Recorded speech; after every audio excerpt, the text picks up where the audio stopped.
Hello guys, welcome to our channel. তো আজকের এই ভিডিওতে আমরা বিশেষ কিছু গুরুত্বপূর্ণ আপডেট নিয়ে আলোচনা করব। মোহনবাগানকে নিয়ে আপডেট দেওয়ার রয়েছে, আইএসএলের কিছু টপ ক্লাস প্লেয়ারদেরকে নিয়ে আপডেট দেওয়ার রয়েছে, ইন্ডিয়া ন্যাশনাল টিমকে নিয়ে আপডেট দেওয়ার রয়েছে, এফসি গোয়ার নতুন জার্সি নিয়েও একটা আপডেট এসেছে, সেটা তোমাদেরকে জানিয়ে দেবো। তো ভিডিওটা ইন্টারেস্টিং হবে, শেষ পর্যন্ত দেখতে থাকো। আর আমাদের এই চ্যানেলে প্রথমবার এসে থাকলে সাবস্ক্রাইব করে পাশের বেল আইকনটিকে অল প্রেস করে দিও। তো চলো শুরু করা যাক। প্রথমেই আমরা এফসি গোয়ার আপডেটটা নিয়েই কথা বলবো। তো এফসি গোয়া সামনেই এসিএল2 এর ম্যাচ খেলবে মোহনবাগানের মতোই। আর এফসি গোয়া তারা তাদের অ্যাওয়ে জার্সি কিন্তু লঞ্চ করলো 2025-26 মরশুমের জন্য। স্ক্রিনের ওপরে তোমরা দেখতে পাচ্ছ বর্তমানে এই জার্সিটাই কিন্তু 2025-26 মরশুমের জন্য এফসি গোয়ার অ্যাওয়ে জার্সি হতে চলেছে। এটা অফিসিয়ালি কনফার্ম।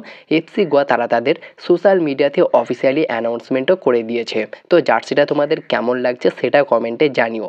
এরপরে যদি আমরা কথা বলি আমাদের ন্যাশনাল টিমকে নিয়ে, তো সামনেই সিঙ্গাপুরের এগেনস্টে ইন্ডিয়া ন্যাশনাল টিমের ম্যাচ রয়েছে। আর সেই ম্যাচের জন্যই খালিদ জামিল যে 30 জনের স্কোয়াড অ্যানাউন্সমেন্ট করলো, তবে এখানে কোনো মোহনবাগানের প্লেয়ার নেই। মোহনবাগান এসিএল2 এর ম্যাচ খেলবে, যার ফলে মোহনবাগানের প্লেয়ার কিন্তু একদমই নেই। এছাড়াও এফসি গোয়ারও কিন্তু সেরকম প্লেয়ার নেই। তো মেন কথা হচ্ছে মোহনবাগানের কি কোনো প্লেয়ার আর ন্যাশনাল টিমে খেলতে পারবে না? তো এরকম নয়, মোহনবাগানের সমস্ত প্লেয়ারই খেলতে পারবে। বর্তমানে তাদের এসিএল2 এর ম্যাচ রয়েছে বলে তারা কিন্তু কোনো প্লেয়ারকে ন্যাশনাল টিমের জন্য ছাড়ছে না। এই জন্যেই ন্যাশনাল টিমে মোহনবাগানের কোনো প্লেয়ারকে আমরা দেখতে পাচ্ছি না। তো যে 30 জনের স্কোয়াড অ্যানাউন্সমেন্ট করলো সেটা তোমাদেরকে জানিয়ে দিই। গোলকিপার হিসাবে যে 3 জনকে রেখেছি, অমরিন্দর সিং, গুরপ্রীত সিং সান্ধু, গুরমিত সিং। আর ডিফেন্ডার হিসাবে যারা রয়েছে, আনোয়ার আলী, বিকাশ ইউমনম, চেংলেনসানা সিং, ভালপুইয়া রালতে, মোহাম্মদ উভেশ, পারামবীর, রাহুল ভেকে, রিকি মিতেই, রোশান সিং। এই সমস্ত ডিফেন্ডারগুলো কিন্তু ন্যাশনাল টিমে জায়গা পেয়েছে। আর মিডফিল্ডার হিসাবে যারা রয়েছে, আশিক কুরুনিয়ান, দানিশ ফারুক, জিকসান সিং, জিতি নেমেস, ম্যাকাটন, মহেশ সিং, মোহাম্মদ আয়মেন, নিখিল প্রভু, সুরেশ সিং, ভিবিন মোহানান। এই সমস্ত প্লেয়ারগুলো মিডফিল্ডার হিসাবে রয়েছে। পাশাপাশি ফরওয়ার্ড হিসাবে যারা রয়েছে, ইরফান ইয়াদওয়াদ, ছাংতে, মনবীর সিং মানে মোহনবাগানের মনবীর সিং নয়, মোহামেডান এসসিতে লাস্ট ইয়ার খেলছিল সেই মনবীর সিং।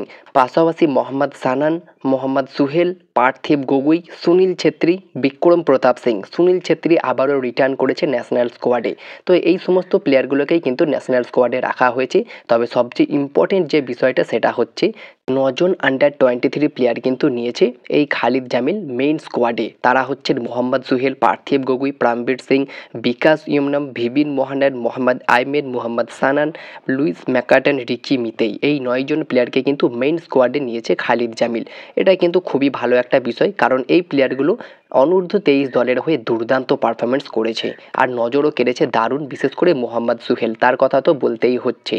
এরপরে যদি আমরা কথা বলি আইএসএলের কিছু টপ ক্লাস প্লেয়ারদেরকে নিয়ে যারা বর্তমানে ফ্রি এজেন্ট উইদাউট ক্লাবে রয়েছে এবং বিগ আপডেটও রয়েছে তাদেরকে নিয়ে।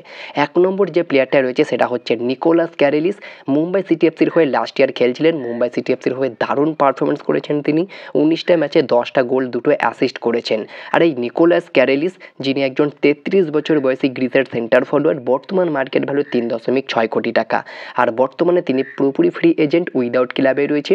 চাইলেই আইএসএলের যে কোনো ক্লাব তাকে সই করাতে পারে, তবে চেন্নাইন এফসির তাকে নেওয়ার কিন্তু পসিবিলিটি থাকতে পারে, কারণ বর্তমানে চেন্নাইন এফসি তারা তাদের কার্যকলাপ শুরু করেছে। আর তাদের দলে একজন স্ট্রাইকারই রয়েছে, ড্যানিয়েল চিমাচুকু। উইলমার জর্ডন গিলকে ছেড়ে দিয়েছে আর সম্ভবত ড্যানিয়েল চিমাচুকুকেও ছেড়ে দিতে চলেছে। তো সেখানেই এই নিকোলাস ক্যারেলিস একটা দারুণ অপশন হতে পারে চেন্নাইন এফসির জন্য। পাশাপাশি 2 নম্বর যে প্লেয়ারটা উইদাউট ক্লাবে রয়েছে সেটা হচ্ছে মোহাম্মদ আলী বেমামার। আর লাস্ট ইয়ার নর্থ ইস্টের হয়ে দুর্দান্ত খেলেছে, বেশ কয়েকটা মরশুমেই আমরা নর্থ ইস্টের হয়ে খেলতে দেখছিলাম এই মোহাম্মদ আলী বেমামারকে। আর বর্তমানে তিনি উইদাউট ক্লাবে রয়েছে। আর বেমামারকে নিয়ে যদি আমরা কথা বলি, তিনি একজন 35 বছর বয়সী মরক্কান ডিফেন্সিভ মিডফিল্ডের পাশাপাশি সেন্ট্রাল মিডফিল্ডার এবং রাইট মিডফিল্ডার পজিশনে খেলতে পারে। বর্তমান মার্কেট ভ্যালু 2.4 কোটি টাকা। তবে বয়সটা একটু বেশি হওয়ার কারণে maybe north east United FC এই মোহাম্মদ আলী বেমামার তাকে ছেড়ে দিয়েছে। তো দেখা যাক তাকে কোনো আইএসএলের ক্লাব নিতে ইন্টারেস্টেড থাকে কি। পাশাপাশি যে প্লেয়ারটা উইদাউট ক্লাবে রয়েছে সেটা হচ্ছে রাফায়েল মেসি বাউলি।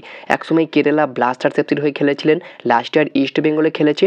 আর রাফায়েল মেসি বাউলি, যিনি একজন 33 বছর বয়সী ক্যামেরুনের সেন্টার ফরওয়ার্ডের পাশাপাশি লেফট উইঙ্গার এবং রাইট উইঙ্গার পজিশনে খেলতে পারে। বর্তমান মার্কেট ভ্যালু 2.2 কোটি টাকা। তিনিও বর্তমানে ফ্রি এজেন্ট উইদাউট ক্লাবে রয়েছে, চাইলেই তাকে যে কোনো ক্লাব সই করাতে পারে। পাশাপাশি Greg Stewart, Connor Shields, Carl McHugh এবং মাদি তালালের মতো প্লেয়ার কিন্তু অ্যাভেলেবেল রয়েছে, যাদেরকে চাইলেই আইএসএলের কোনো ক্লাব সই করাতে পারে। তো দেখা যাক এই সমস্ত প্লেয়ারগুলোকে আইএসএলের কোন কোন ক্লাব নেওয়ার জন্য ইন্টারেস্টেড হয়। তবে আইএসএলের বেশ কিছু ক্লাবই নতুন করে তাদের কার্যকলাপ শুরু করেছে, মানে নতুন করে স্কোয়াড গঠন করছে এবং তাদের স্কোয়াড গঠনে মনোযোগ দিয়েছেন। তো দেখা যাক এই সমস্ত ভালো কোয়ালিটি প্লেয়ারগুলোকে কোন কোন দল সই করায়। এরপরে যদি আমরা কথা বলি মনবীর সিংকে নিয়ে, তো সম্ভবত মনবীর সিং সামনে আহাল এফকে টিমের এগেনস্টে ম্যাচটা খেলতে পারবে না এবং তিনি বেশ কয়েকদিনের জন্যই মাঠের বাইরে, মানে পুরোপুরি ছিটকে গেল।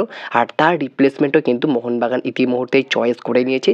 তার পরিবর্তে দুর্দান্ত প্লেয়ারকে জায়গা দিল, আর সেটা কিয়ার নাসিরি কিন্তু রাইট উইঙ্গার পজিশনেও খেলতে পারে। তবে সেখানেই যে দুর্দান্ত আপডেটটা রয়েছে, শোনা যাচ্ছে রাইট উইঙ্গার পজিশনে রবসন রবিনও খেলতে পারে। তো রবসন রবিনও যদি রাইট উইঙ্গার পজিশনে খেলে এবং বাঁ দিক থেকে লেফট উইঙ্গারে লিস্টন কোলাসও খেলে, তাহলেও কিন্তু অনেক বেটার হতে পারে। অ্যাটাকিং মিডফিল্ডে দিমি থাকবে, তো রবসন দিমির কম্বিনেশন আমরা দেখতে পারবো। তো মনবীরের পরিবর্তে কি রবসন রবিনও রাইট উইঙ্গারে খেললে বেশি ভালো হবে? অবশ্যই তোমরা কমেন্টে জানিও। তবে মনবীরের পরিবর্তে এই মুহূর্তে মানে ট্রেনিং সেশনে আমরা দেখতে পাচ্ছি বিশেষ করে কিয়ানকেই খেলতে। তো দেখা যাক মনবীরের রিপ্লেসমেন্ট হিসাবে কিয়ান নাকি সাহাল। এর আগে আমরা সাহালকেও খেলতে দেখেছি যখন মনবীর চোট পাচ্ছিল, আর লাস্ট ইয়ার থেকেই কিন্তু মনবীর সিং একটু বেশিই চোট পাচ্ছে।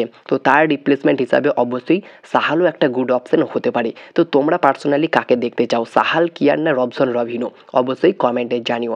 তো এই ছিল আজকের ভিডিওটি ভালো লাগলে লাইক শেয়ার কমেন্ট করে দিও, আর আমাদের চ্যানেলে প্রথমবার এসে থাকলে সাবস্ক্রাইব করে পাশের বেল আইকনটিকে অল প্রেস করে দিও। তো দেখা হচ্ছে নেক্সট ভিডিওতে। Bye bye, have a good day.